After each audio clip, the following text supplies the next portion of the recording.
స్తోత్రం. హల్లెలూయా.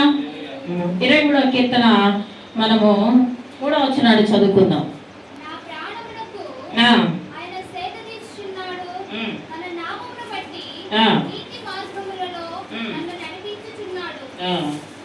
చాలు ప్రార్థన చేసుకుందాం. స్తోత్రములైన పరిశుద్ధుడ, మహోన్నతుడ, ప్రేమ నమ్మకము కలిగిన మా ప్రభువానికి వందనాలు చెల్లిస్తున్నాం. మరి ఇప్పటివరకు కొన్ని పాటలు పడి నామని మహిమపరిచి ఉన్నాం, స్తుతించి ఆరాధించి ఉన్నాం. ప్రభు మీకు వందనాలు. అల్పరాలైన నేను నిలబడి ఉంటుండగా నా మానసరాన్ని మరుగుపరచండి, నాలో మీరుండండి, మాట్లాడుతురండి, నీ వాక్శక్తిలో విడుదల చేస్తూ రమ్మని యేసునామములో అడిగి ప్రార్థించి వేడుకొనుచు ఉన్నాను తండ్రి, ఆమేన్. దేవునికి స్తోత్రం. హల్లెలూయా. మరి ఇక్కడ చూసినట్లయితే దావీదు రాసిన కీర్తనలు ఇవి. మరి భక్తుడు మాట్లాడుతున్నాడు, నా ప్రాణములకైనా సేద తీర్చుచున్నాడు, తన నామమును బట్టి నీతి మార్గంలో నన్ను నడిపించుచు ఉన్నాడని వాక్యములో రాయబడి ఉన్నది కదండి. మన యొక్క ప్రాణములు అలసిపోయినప్పుడు, సమస్యలున్నప్పుడు మన యొక్క ప్రాణములను మరి ఆయన ఏం చేస్తాడట, సేద తీర్చే దేవుడు అని చెప్పేసి వాక్యములో రాయబడి ఉన్నది. నీవే విషయంలోనైనా శ్రమపడి అలసిపోయి కృంగిపోయి లేవలేని స్థితిలో ఉన్నప్పుడు మన యొక్క ప్రాణములకు సేద తీర్చే దేవుణ్ణి అని వాక్యములో రాయబడి ఉన్నది. దేవుని యొక్క వాక్యం మన బాధలో మనకి నెమ్మదినిస్తుంది, మన యొక్క శ్రమలో అది తోడై ఉంటది.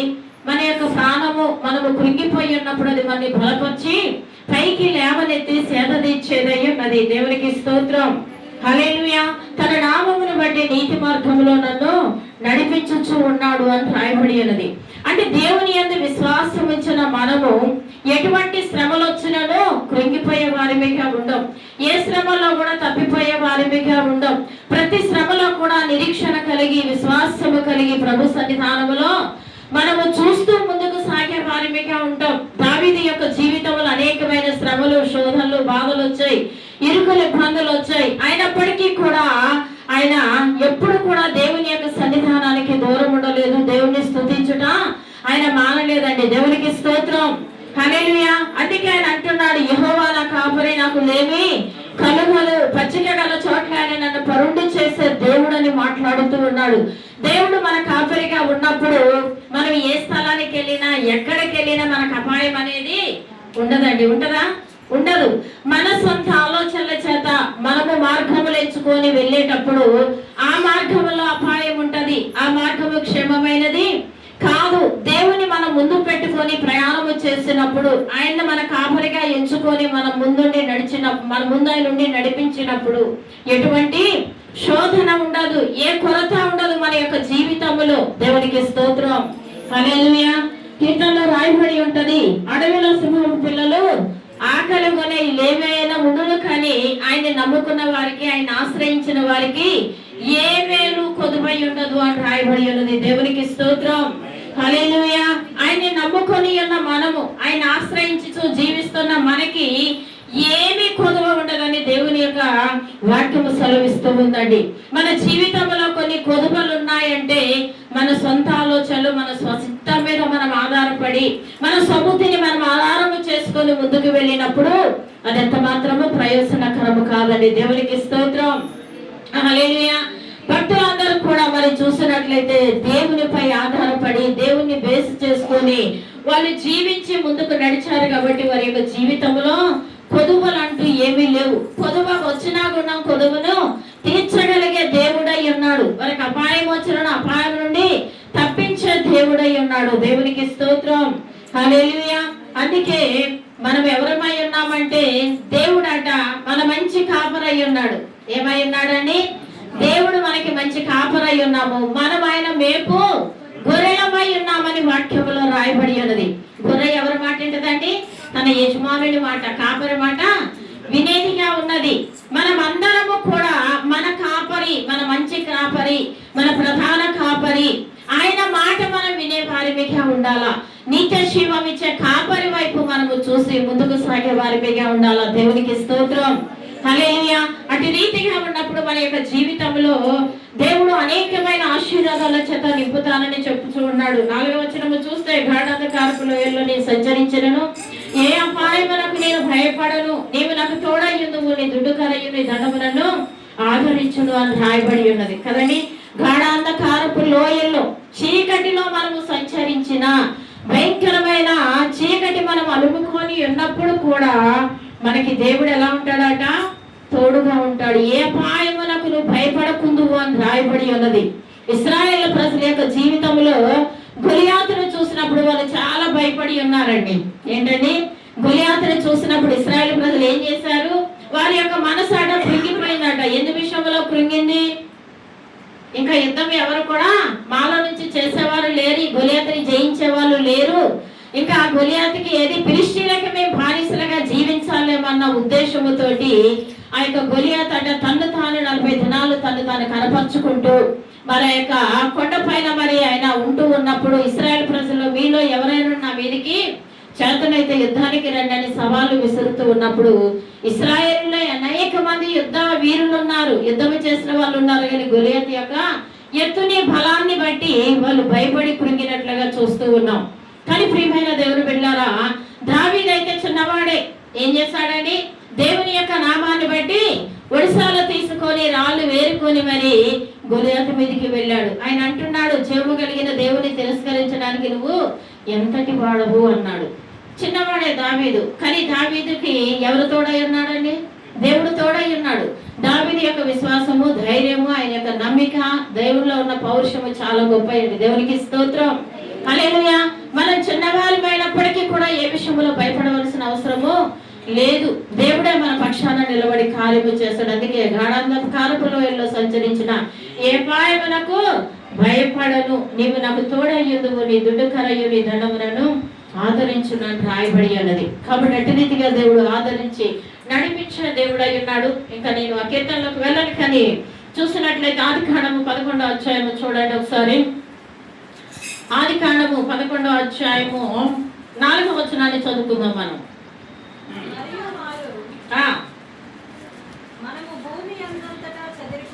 మరియు వారు మనము భూమి ఎందంతటా చెదిరిపోకుండా ఒక పట్టణమును ఆకాశమున్నట్టు శిఖరము గల ఒక గోపురమును కట్టుకొని పేరు సంపాదించుకొందుము రండని మాట్లాడుకొనగా యెహోవా నరుల కుమారులు కట్టిన పట్టణమును గోపురమును చూడ దిగి వచ్చెను.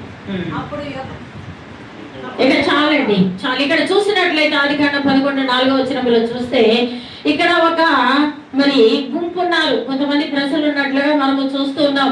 ఇక్కడ నేను చెప్పబోయే వాక్యం ఏంటంటే 4 రకాల గుంపులు, 4 రకాల ఆలోచనలు కలిగిన ప్రజల గురించి నేను మాట్లాడాలని అనుకున్నాను. మొదటి ప్రజలు ఏంటి అని అంటే, వారు ఏంటంటే ఆకాశమును కంటే ఒక శిఖరాన్ని, ఒక గోపురాన్ని కట్టి పేరు సంపాదించుకుందాం అనుకున్నారట కదండి. అయితే వారు పేరు సంపాదించుకుందామని ఆ శిఖరము కట్టడము ప్రారంభించినట్లుగా మనము చూస్తూ ఉన్నాం కదండి. మరి ఇక్కడ చూసినట్లయితే ఆ యొక్క గోపురం పేరు ఏంటంటే బాబేలు అనే గోపురాన్ని వాళ్ళు కట్టాలనుకున్నారు. ఆ కాలంలో చూస్తే మరి అక్కడ నిబేలు ఉన్నట్టుగా, వాళ్ళు చాలా బలశాలులుగా ఉన్నట్టుగా మనము చూస్తూ ఉన్నాం. మరి ఆ యొక్క దినాలలో వీళ్ళు ఏం చేశారంటే వారికి వారుగా ఒక గోపురాన్ని కట్టి పేరు సంపాదించుకుందామని మాట్లాడుకునగా ఎవరు విన్నారటండి? దేవుడు విన్నాడట. వాళ్ళు గోపురము కట్టడం మొదలు పెట్టారు. దాన్ని చూడడానికి దిగి వచ్చినట్లుగా రాయబడి ఉన్నది. ఏం చేశాడటండి దేవుడు? వారు కట్టే గోపురాన్ని చూడడానికి ఆయన దిగి వచ్చాడు. అంటే వాళ్ళు ఏంటంటే దేవుని యొక్క ప్రమేయము లేకుండా, దేవుని యొక్క అక్కడ మరి ఆయన ఆలోచనలు వాళ్ళు ఏమీ చేయకుండా వాళ్ళు సొంతంగా ఏం చేశారండి? ఒక గోపురాన్ని కట్టాలని ఆలోచన చేశారు కదా. మరి యొక్క గోపురము కట్టడం వారు చేసిన పాపం అంటే కాదు, వారి యొక్క నైపుణ్యతని నిరూపించుకోవడము నేరం అంటే అది కూడా కానే కాదు. మరి దేవుడు వారిని ఎందుకు చెదరగొట్టాడు అనే విషయాన్ని మనం ఆలోచన చేస్తే అక్కడ ఏంటంటే దేవుని ప్రమేయము లేకుండా, వారి పరిశుద్ధత లేకుండా, దేవుని వైపు చూడకుండా వాళ్ళగా వాళ్ళలో వచ్చిన ఆలోచన ఏంటంటే పేరు సంపాదించుకుందాం. ఈ లోకంలో చాలా మంది ప్రయాసపడుతున్నారు పేరు కోసము కదండి. నేను పేరు సంపాదించుకోవాలా, నా పేరు మాత్రమే మారుపురోగాల, ఎక్కడికి వెళ్ళినా నన్ను గురించి చెప్పుకోవాలని తాపత్రత పడే వాళ్ళు ఎక్కువ మంది ఉన్నారండి. దేవునికి స్తోత్రం. హల్లెలూయా. ఈ లోకంలో చూస్తే అలాగే ఉన్నారు, ప్రభు సన్నిధానంలో చూసిన వాళ్ళు కూడా అలాగే ఉన్నారు చాలా మంది. ఏంటి? పేరు సంపాదించుకోవాలి అని. అంటే గొప్ప సింగర్లు అయితే ఒక పేరు సంపాదించుకుందాం. ఏం చేస్తారంటే సింగర్లు వాళ్ళు పాడిన తర్వాత ఎదుటి వాళ్ళు పాడితే వీళ్ళు నచ్చదు. ఎందుకు? వాళ్ళు గొప్ప సింగర్లు కదా, నా అంతా పాడట్లేదు అని వాళ్ళు అనుకుంటారు. బాగా వాక్యం చెప్పే సేవకులు మనం కూడా ఏమనుకుంటామంటే, ఒక్కోసారి వాక్యము చెప్పుతూ ఏమనుకుంటాం మనం, ఆ చెప్పే వాళ్ళ గురించి వాళ్ళు చెప్పుతూ ఉన్నప్పుడు మనం కింద కూర్చోనో పక్కన కూర్చోనో వింటాం. అదే నాకు ఇస్తేనా, నేను దాన్ని ఏం చేస్తా, ఎరగదీసి పడేస్తా, చింపేస్తా అనుకుంటాం మనం వాక్యం చెప్పే విధానాల్లో కదా. అంటే కూర్చొని ఆలోచించే వాళ్ళ ఆలోచనలు వేరుంటాయి. నిలబడి చెప్పేవాళ్ళు దేవుని యొక్క ఆలోచన బట్టి, దేవుని యొక్క ఉద్దేశమును బట్టి, దేవుని యొక్క నడిపింపును బట్టి మాత్రమే నడుస్తారన్నది మనము జ్ఞాపకం చేసుకోవాలి. దేవునికి స్తోత్రం. హల్లెలూయా. ఈ లోకంలో పేరు పేరు పేరు కోసం ప్రాకులాడి ప్రాణాలు పోగొట్టుకున్న వారు అనేక మంది ఉన్నారండి. దేవునికి స్తోత్రం. హల్లెలూయా. అందుకే దేవుని యొక్క ప్రమేయము లేకుండా వాళ్ళు ఏం చేయాలనుకున్నారండి, ఆకాశానికంటే ఒక శిఖరాన్ని గోపురాన్ని కట్టుకోవాలని వారి సొంత ఆలోచనలతో కడుతూనే ఉన్నారు. మనిషి జ్ఞానం లేనివాడు అంటే కాదు, చాలా జ్ఞానం ఉన్నవాడే. ఆ జ్ఞానం ఎక్కడి నుండి వచ్చింది? తనకి తాను సంపాదించుకున్నాడు అండి. దేవుడిచ్చిన జ్ఞానము, ఆయన ఎందే జ్ఞానములు సర్వ సంపదలు గుప్తములైనవని రాయబడి ఉన్నది. మీలో ఎవరికైనా జ్ఞానము కొదువుగా ఉంటాయని అడగండి. యాకోబు పత్రికలో రాయబడి ఉన్నది. ఒక మనిషికి, వాళ్ళు క్రైస్తవులే కావచ్చు, ఏ జాతి మనుషులైనా కావచ్చు, ఎవరైనా కావచ్చు, జ్ఞానం ఇచ్చింది ఎవరంటే దేవుడే వారికి జ్ఞానం ఇచ్చాడండి. దేవునికి స్తోత్రం. హల్లెలూయా. ఇక్కడ నేను నిలబడి చెప్పుతూ ఉన్నా, ఇది నేను ఈ రీతిగా మాట్లాడుతూ ఉన్నా, కానీ ఇంకొక వేలో చెప్తారు. వాక్యము రెండంచెల గల బలమైన ఖడ్గము అని రాయబడి ఉన్నది. ఎరుకోను చూస్తే చాలా మంది ఏమంటారంటే శాపగ్రస్తమైనది అంటారు. ఎరుకో పట్టణాన్ని ఏమంటారండి? శాపగ్రస్తమైన పట్టణము అంటారు. ఇంకొకళ్ళు ఏమంటారంటే ఎరుకో సువాసన కలిగింది అంటారు. విన్నారండి మీరు ఎప్పుడన్నా? సువాసన కలిగిందా కానీ శాపగ్రస్తంగా మారిపోయింది అది. దేవునికి స్తోత్రం. హల్లెలూయా. వాక్యము రెండంచెల గల బలమైన ఖడ్గము కాబట్టి ఇటు అటు కూడా వేసి మన ఏం చేస్తుందండి, సరి చేసేదై ఉన్నది. కాబట్టి ప్రియమైన దేవుని బిడ్డలారా, ఇక వాక్యము ద్వారా మనము కట్టబడే వారిగా, వాక్యములో స్థిరంగా మనం నిలబడే వారిగా ఉండాలా. ఇక్కడ వీళ్ళు ఏం చేస్తారంటే దేవుని ప్రమేయం లేకుండా వాళ్ళు కట్టడానికి పూనుకున్నట్లుగా మనము చూస్తూ ఉన్నాం. దేవునికి స్తోత్రం. హల్లెలూయా. అందుకే దేవుడు వారి ఆలోచనలు అన్నింటినీ ఏం చేశాడంటే తారుమారు చేశాడు. బాబేలు గోపురాన్ని అక్కడ ఆపు చేసినాడు. ఎట్లా తారుమారు చేశాడంటే, అప్పుడు ఒకే భాష ఉండేది, ఒకే పలుకు ఉండేది. కానీ వాళ్ళు ఏం చేశారంటే ఆ ఒక భాషతో ఒక పలుకుతో ఆకాశానికి కట్టేటట్టుగా ఉన్నారు వాళ్ళు. అంటే వాళ్ళలో పరిశుద్ధత లేదు, దేవుడు వాళ్ళలో లేడు, దేవుని గురించి తెలుసుకోవాలన్న ఆలోచన వారిలో లేదు. కేవలం వారి ఆలోచన ఏంటంటే పేరు సంపాదించుకుందాం. ఏంటండి? పేరు కోసం ప్రాకులాడుతూ ఉన్నారు. కాబట్టి దేవుడు వెంటనే వారి యొక్క ఆలోచన ఎరిగిన దేవుడు ఏం చేశాడండి, వారి భాషలు తారుమారు చేశాడంట. అక్కడ దేవునికి స్తోత్రం. హల్లెలూయా. ఇసుక ఇవ్వండి ఇటుకిస్తున్నారు, ఇటుక ఇవ్వండి మట్టిస్తున్నారు, ఏదేదో చేసేస్తున్నారు. అక్కడ తారుమారు అయిపోయింది. ఒకరికొకరికి అర్థము కావట్లేదు, గందరగోళం అయిపోయిందండి. దేవునికి స్తోత్రం. హల్లెలూయా. మనము కూడా మన యొక్క జీవితాల్లో దేవుని యొక్క ప్రమేయం లేకుండా గొప్ప పేరు సంపాదించుకుందాము, గొప్ప ఘనత సంపాదించుకుందాం అని అంటే దేవుడు మనం కూడా ఏం చేస్తాడండి, తారుమారు చేసేస్తాడు. దేవుణ్ణి ముందు పెట్టుకొని మనం ప్రార్థన చేసి దేవుళ్ళో మనం కొనసాగినట్లయితే మనం ఏ స్థితిలో ఉండాలో, ఏ పేరు కావాలో, ఏ ఘనత కావాలో ఆయనే మనకి ఇచ్చే దేవుడై ఉన్నాడు. దేవునికి స్తోత్రం. హల్లెలూయా. కాబట్టి మన మొదటి గుంపు ఎలాంటి వారంటే పేరు సంపాదించుకుందాం అనుకున్నారు, కానీ సంపాదించుకున్నారా? చివరికి లేదు, సంపాదించుకోలే. మధ్యలోనే దేవుడు ఆపు చేశాడు. అంటే మనము కూడా మన సొంత ఆలోచనలో ఆ దేవునికి ఊరికే ఏం చెప్తాంలే, చెప్పిన కార్యాలు జరగట్లేదని మనము కూడా ఆలోచనతో ముందుకెళ్ళినట్లయితే ఆలోచనలన్నీ దేవుడు మధ్యలోనే ఆపు చేసే దేవుడు అయి ఉన్నాడు. దేవునికి స్తోత్రం. హల్లెలూయా. మరి ఇంకా రెండవ గుంపు చూసినట్లయితే యాకోబు పత్రిక 4:13 రాయబడి ఉంటది. కొంతమంది అక్కడ ఏంటంటే వ్యాపారం చేసి లాభముని సంపాదించుకుందామని అనుకునే గుంపాట. ఏంటండి? వ్యాపారం చేసి లాభముని సంపాదించుకుందామనే గుంపు. చదవండి అన్నమాట. 4:13. నేడైనను రేపైనను ఒక పట్టణములకు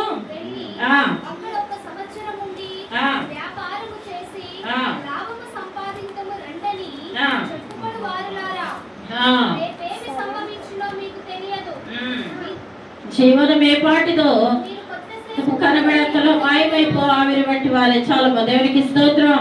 హల్లెలూయా. ఇక్కడ ఒక గుంపు ఉంది. వాళ్ళు ఏమనుకుంటున్నారట, నేడైనను రేపైనను ఒక పట్టణములకు వెళ్ళి అక్కడ ఒక సంవత్సరం ఉండి వ్యాపారం చేసి లాభము సంపాదించుకుందామని చెప్పుకుంటూ ఉన్నారట అండి. అంటే ఆ దేశంలో కరువు ఉండొచ్చు, లేకపోతే పంటలు పండకపోవచ్చు, ఏమైందో అని ఏమనుకుంటున్నారట వాళ్ళు, నేడైనను రేపైనను ఒక పట్టణానికి వెళ్దాం, వెళ్ళేసి అక్కడ ఒక సంవత్సరం ఉండి వ్యాపారము చేసి మనము లాభమును సంపాదించుకుందామని చెప్పేసి చెప్పుకునే గుంపుని ఇక్కడ మనం చూస్తూ ఉన్నాం. లాభం ఏ రీతిగా వస్తుందండి? కష్టపడి మనము పని చేస్తే లాభం వస్తుందా? చాలా మంది ఈ రోజులలో లాభం ఎట్లా సంపాదిస్తున్నారు? కూరగాయల వ్యాపారులు ఉన్నారండి, వాళ్ళు తెచ్చిన రేటుకి అమ్మితే వాళ్ళకి లాభం ఉంటుందా? ఏమన్నా ఉండదు కదా. లాభము కావాలంటే ఎక్కువ రేటుకి అమ్మాలా. పాల వ్యాపారి ఉన్నాడు, అదైతే మరీ మోసకరమైనది కదండి. ఎన్ని నీళ్ళు పోస్తారో పాలల్లో చెప్పలేము. ఎన్ని నీళ్ళు పోసినా పాలు తెల్లగా ఉంటాయి కాబట్టి వాళ్ళు ఎక్కువగా నీళ్లు కలిపేసి వ్యాపారం చేస్తారు. అంటే వ్యాపారంలో ఏముంది? మోసం ఉన్నది. వ్యాపారంలో మోసం ఉన్నది. అంటే కొంతమంది యథార్థమైన వ్యాపారం చేసే వాళ్ళు కూడా ఉన్నారండి. దేవునికి స్తోత్రం, హల్లెలూయా. వాళ్ళకి వేసిన హోల్సేల్ రేటును బట్టి వాళ్ళు ఎంత అని మార్కెట్ రేటుకి వాళ్ళు అమ్ముకుంటారు కానీ ఎక్కువ వాళ్ళు అమ్మరు చాలా మంది కదా. కానీ కొంతమంది ఏంటంటే అధిక లాభము కోసము మోసము చేసి సంపాదించాలా, ధనవంతులైపోవాలని ఆశపడే వాళ్ళు చాలా మంది ఉన్నట్లుగా మనము చూస్తూ ఉన్నాం. దేవునికి స్తోత్రం, హల్లెలూయా.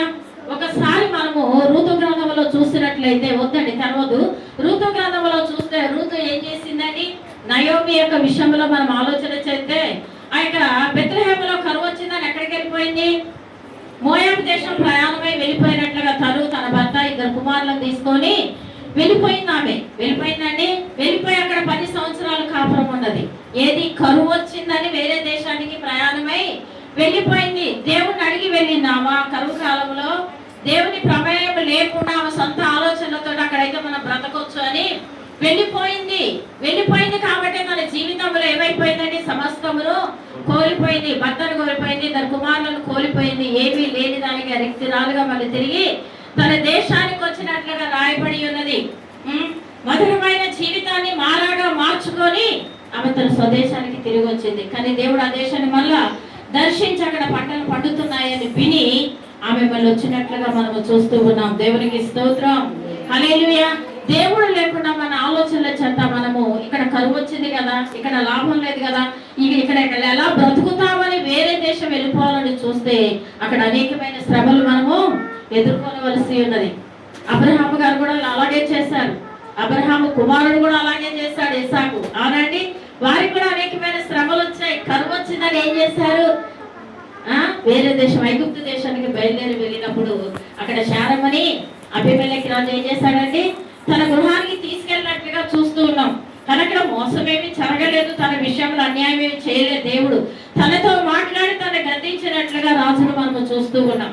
అంటే ఇక్కడ దేవుని బిడ్డలుగా మనకి మాదిరిగా అనేక మంది భక్తుల్ని దేవుడు పెట్టాడు కదా. అంటే దేవుని యొక్క ఆలోచన ప్రకారము, దేవుని యొక్క చిత్త ప్రకారము మనం ప్రార్థన చేసుకొని మనము దేవుడు వెళ్ళమంటేనే వెళ్ళాలి. జవాబు వచ్చే వరకు మనం ఎక్కడికి వెళ్ళడానికి వీల్లేదండి. ఒకవేళ జవాబు రాకుండా మనం వెళ్ళామా ఏం జరిగిందండి? ఇంకా అక్కడ చాలా అన్యాయం జరిగిపోతుంది. దేవునికి స్తోత్రం, హల్లెలూయా.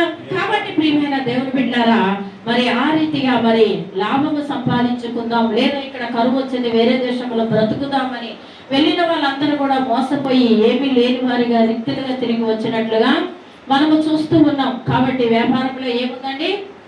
మోసం ఉంది. లాభం అక్కడ రాయబడింది, లాభమును సంపాదించుకుందాము అని అంటూ ఉన్నారు వాళ్ళు కదా.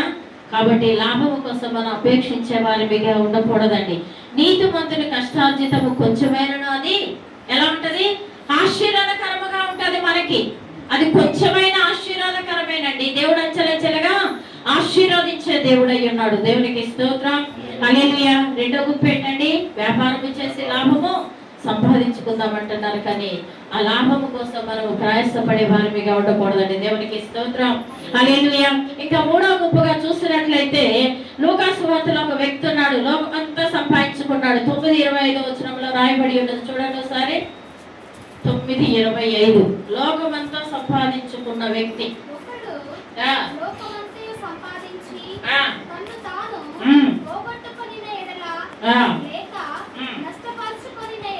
వానికేమి ప్రయోజనము?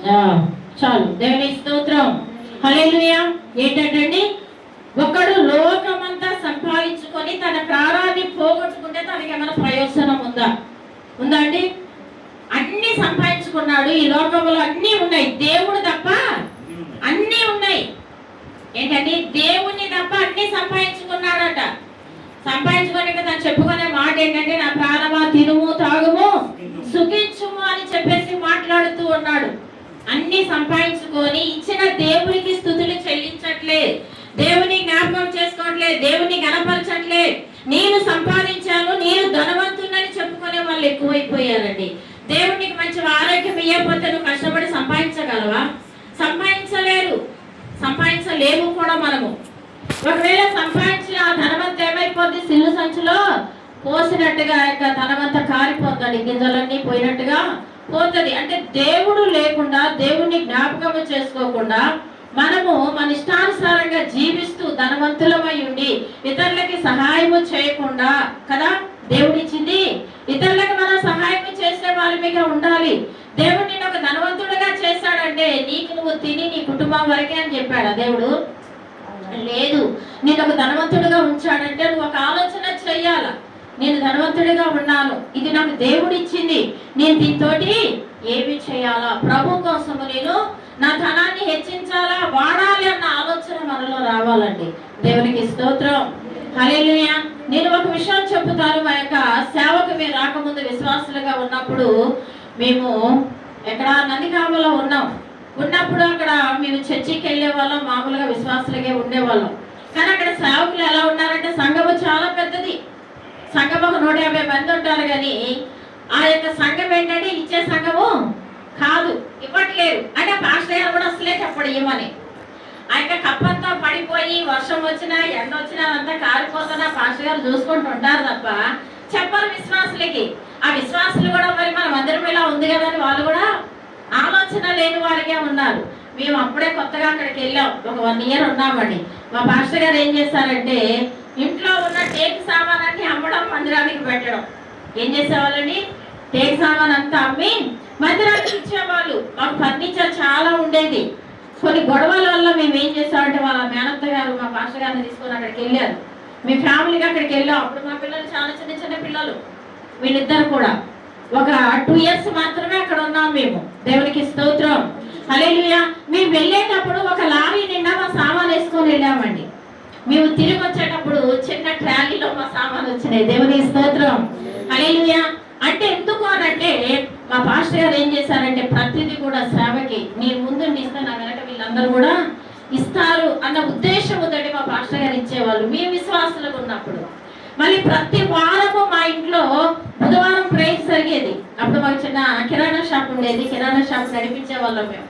అప్పుడు ఏం జరిగేదంటే ప్రతి వారము కూడా మా ఇంట్లో ప్రేయర్ జరిగేది, ప్రతి వారము. అప్పుడు కానికి ఎంత అండి? ఒక 30-40 రూపాయలు ఇచ్చేవాళ్ళం. అంటే అప్పుడు ఆ రోజుల్లో 20 సంవత్సరాల బ్యాక్ అన్నట్టు అది. అయితే వాళ్ళకి మంచి భోజనాలు పెట్టేవాళ్ళం. ఆ సేవకులు ఆ రోజు నైట్ మా ఇంట్లో ఉండాలి, ఉదయం టిఫిన్ చేసి వాళ్ళు వెళ్ళిపోవాలి. అంటే మేము అంతగా ప్రేమించే వాళ్ళం సేవకుల్ని, విశ్వాసులుగా ఉండి. ఆ తర్వాత సంఘం ఏమైందంటే అందరూ తెలుసుకొని సంఘం అంతా ముందుకు రావడము, పాస్టర్ గారికి అసలు ఏది కావాలని అడగకుండా ఇచ్చేవాళ్ళు. దేవునికి స్తోత్రం. హల్లెలూయా. ఆ రీతిగా మరి వారి యొక్క సంఘము డెవలప్ అయ్యి ఉన్నదండి. మేము వచ్చినప్పుడు బాగా ఏడ్చారు పాస్టర్ గారు. దేవుని ప్రవచన రీతిగా దేవుడు పిలుచుకున్నాడు సేవకి, తప్పదు కాబట్టి వాళ్ళే పంపించారు మమ్మల్ని ట్రైనింగ్కి. మళ్ళీ దేవునికి స్తోత్రం. హల్లెలూయా. అంటే యథార్థవంతుల్ని దేవుడు చూసే దేవుడు అయి ఉన్నాడు. యథార్థవంతుల కోసము నీతి విత్తబడి ఉన్నది కదండి. నీతిమంతుల కోసం వెలుగు కూడా విత్తబడి ఉన్నది అని రాయబడి ఉన్నది. చీకట్లో వాళ్ళకి వెలుగు కలిగింది. దేవునికి స్తోత్రం. హల్లెలూయా. అంటే మనము సంపాదించుకున్న సంపాదన దాచిపెడితే ప్రయోజనం లేదండి. దేవునికి స్తోత్రం. హల్లెలూయా. ఈయన అలాగే చేస్తాడు. ఈ ధనవంతుడు లోకమంతా సంపాదించుకున్నాడు, దానంతా కూడా ప్రాణంతో తిను తాగు సుఖించని చెప్పాడు. దేవుడు ఏమన్నాడండి? ఒరే ఎరివాడ, ఈ రోజే నీ ప్రాణాన్ని నేను అడుగుతూ ఉన్నాను అని చెప్పేసి అన్నాడు కదా. ప్రాణం పోతే ప్రయోజనం ఏమైనా ఉందా? దేవుని తెలుసుకోకుండా మనం చచ్చిపోతే ప్రయోజనం ఏమైనా ఉందా? మనము చనిపోకముందే కొన్ని సత్క్రియలు చేయాలా, ప్రభు కోసం మంచి పనులు చేసే వారిగా ఉండాలా. మనకున్న ధనాన్ని దేవుని కోసము ఉపయోగించే వారిగా ఉండాలి. అదే అక్కడ రాయబడి ఉంటుందండి. ఈ లోకంలో మనం సంపాదించినంత బ్యాంకులు వేసుకుంటే ఈ అకౌంట్ అక్కడ పని చేయదు. ప్రభు కోసం నువ్వు పైసా పెట్టావా, రూపాయి పెట్టావా, 100 రూపాయలు పెట్టావా, ప్రభు సేవ కోసము సేవకుల కోసం నువ్వు ఏది పెట్టినది లెక్కలకు వస్తుంది. దేవునికి స్తోత్రం. హల్లెలూయా. మన బ్యాంక్ ఈ భూలోకం లేదు, పరలోకమందు ఉందండి. దేవునికి స్తోత్రం.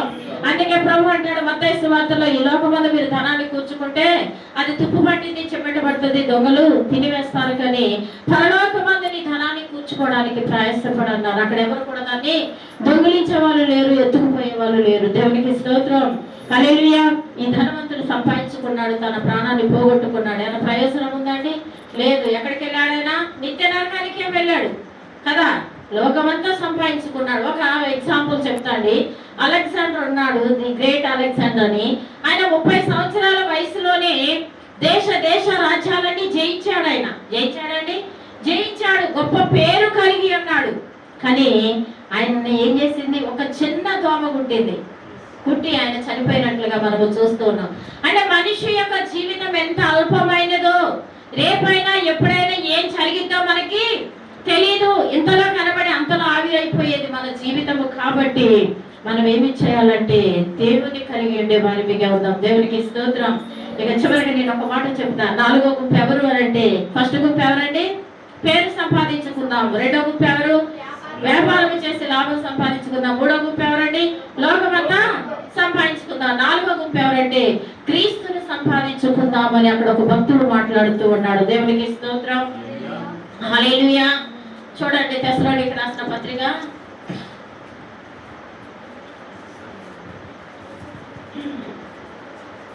ఫిలిప్పీయులకు రాసిన పత్రిక 3వ అధ్యాయము 3:9 చూద్దాం. ఫిలిప్పీయులకు రాసిన పత్రిక 3వ అధ్యాయం 9వ వచనం. ధర్మశాస్త్రమూలమైన నా నీతిని గాక క్రీస్తునందు విశ్వాసం గలవాడనైన నీతి అనగా విశ్వాసమును బట్టి దేవుడు అనుగ్రహించిన నీతి గలవాడనై ఆయన యందు అగపడు నిమిత్తమును ఏ విధము చేతనైనో మృతుల్లో నుండి నాకు పునరుద్ధానమును కలిగిననే ఆయన మరణం విషయంలో సమానాభావం కలిగిన వాడై ఆయన దేవుని స్తోత్రం. హల్లెలూయా. ఇక్కడ 3 చూసినట్లయితే 3:9వ వచనంలో మనం చూసి ఒక మాట మనకి చాలండి. క్రీస్తును సంపాదించుకొని ధర్మశాస్త్రమూలమైన నా నీతిని కాక క్రీస్తునందుల విశ్వాసము వలనైన నీతి అనగా విశ్వాసమును బట్టి దేవుడు అనుగ్రహించు నీతి గలవాడని ఆయన యందు అగపడు నిమిత్తము అని చెప్పేసి రాయబడి ఉన్నది. అపోస్తలుడైన పౌలు గారు దేవుని కోసం ఎంతగానో శ్రమ పడ్డాడు, దేవుని కోసం ఎంతగానో ప్రయాసపడ్డాడు. ఆయన సౌలుగా ఉన్నప్పుడు ఏం చేశాడని అనేకమైన క్రైస్తవుల పైన దాడులు చేసినట్లుగా మనము చూస్తూ ఉన్నాం. కానీ క్రీస్తు యేసు చేత పట్టబడిన తర్వాత ఈ లోకములో ఉన్నదంతా పెట్టనించుకున్నాడండి. దేవునికి స్తోత్రం.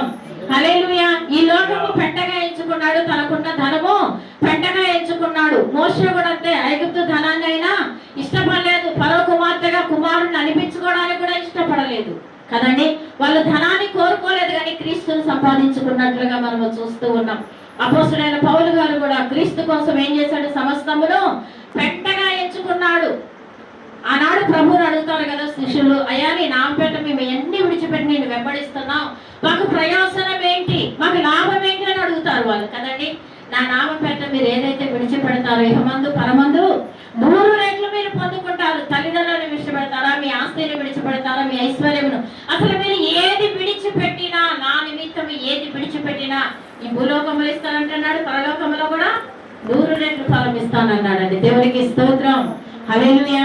కాబట్టి ఇక్కడ అపోస్తలుడైన పౌలు గారు ఏంటంటే నేను క్రీస్తును సంపాదించుకొని ఉన్నాను అంటున్నాడు. మనం ఎవరిని సంపాదించుకోవాలండి? ఇప్పుడు క్రీస్తుని సంపాదించుకున్న మనము, అదే మన సంపాదన, అదే మన ధనము, అదే మన ఐశ్వర్యము. ఆయన్ని విడిచిపెట్టకుండా మరణించేంత వరకు, మరణం వరకు నమ్మకముగా మనము జీవించే వారిగా ఉండాలండి. ప్రభుని వారు సమస్తమును పెట్టగా ఎంచుకున్నారు. మొత్తము కూడా వాళ్ళు కోల్పోయినా కూడా దేవుణ్ణి విడిచిపెట్టలేదండి. మనము కూడా ఈ దేవుని యొక్క రాకడ దినాల్లో ఉంటూ ఉన్నాం. ప్రభుని సంపాదించుకున్న మనము విడిచిపెట్టకుండా ప్రభులో కొనసాగే వారిగా ఉన్నట్లయితే మన యొక్క జీవితంలో అనేకమైన మేలులు, ఆత్మీయ ఆశీర్వాదాల చేత మనము నింపబడతామండి. ఆ 3 గుంపులుగా మనం ఉండొద్దు, కానీ 4వ గుంపుగా క్రీస్తుని సంపాదించుకున్న మనమందరము సంపాదించుకున్నాం కదండి. కొన్ని శ్రమలు వచ్చినప్పుడు కొంతమంది ఏం చేస్తారంటే, ప్రభు నాకేమి మేలు చేశాడంట. ఒక సేవకుడి గురించి నేను ఈ మధ్య విన్నా. ఆయన సేవకులు అంట మంచి సేవ చేశారు. చేసిన తర్వాత మరి తన జీవితంలో ఏ శ్రమ వచ్చిందో తెలియదు, కానీ ఆ సేవకుడు దేవుని విడిచిపెట్టాడట. అనేకులకు బోధించి విడిచిపెట్టినట్లుగా క్రీస్తును చూస్తాం. అలాంటి వాళ్ళు కూడా ఉన్నారు ఈ రోజుల్లో కదండి. కానీ విడిచిపెట్టకూడదు ప్రభుని. మనము విడిచిపెట్టే వారిగా ఉండకూడదు. ఆ సేవకుల గురించి చెప్తుంటే చాలా బాధ అనిపించింది. మంచి పాటలు పాడతారు, మంచి వాక్యం చెప్తారు, అనేక సంవత్సరాలు ప్రభుని గురించి బోధించారు. ఆ సంఘములు ఆయనకి ఎక్కువ సమయం ఇవ్వట్లేదని చెప్పేసి ఆయన ఏం చేశాడండి, వేరే సంఘానికి వెళ్ళాడట. వెళ్తే అక్కడ కూడా ఎవరు ఇవ్వట్లేదు. అలాగా తన మనసు అంతా కూడా చిన్నాభిన్నం అయిపోయింది, స్థిరత్వం లేకుండా అయిపోయింది. చివరికి ఏమైపోయాడండి, ప్రభుని విడిచిపెట్టి హిందువుల్లో కలిసిపోయాడట. వాళ్ళ ఇంట్లో పెద్ద ఫంక్షన్ చేసుకున్నారట, వాళ్ళ దేవుళ్ళని నిలుపుకొని. మరి ఒక సేవకుడు అది చేశాడంటే ఎంత విచారకరం అండి, ఎంత విచారం చెప్పండి, అవునా కాదండి. కానీ ఇక్కడ అపోస్తులైన పౌలు గారు ఆయన క్రీస్తుని అన్ని ప్రభు కోసం విడిచిపెట్టాడు. క్రీస్తుంటే నాకు చాలా అనుకున్నాడు. మోషే కూడా ప్రభు కోసం అన్ని విడిచిపెట్టాడు. ఆధిక్యతలు ప్రభు ఉంటే నాకు చాలా అనుకున్నాడు. భక్తులందరూ కూడా వాళ్ళకున్నది సమస్తమును సర్వమును విడిచిపెట్టి ప్రభువుని సంపాదించుకొని వాళ్ళు జీవించారండి. అట్టి జీవితము దేవుడు మనందరికి అనుగ్రహించి మనల్ని నడిపించి దీవించి ఆశీర్వదించునుగా.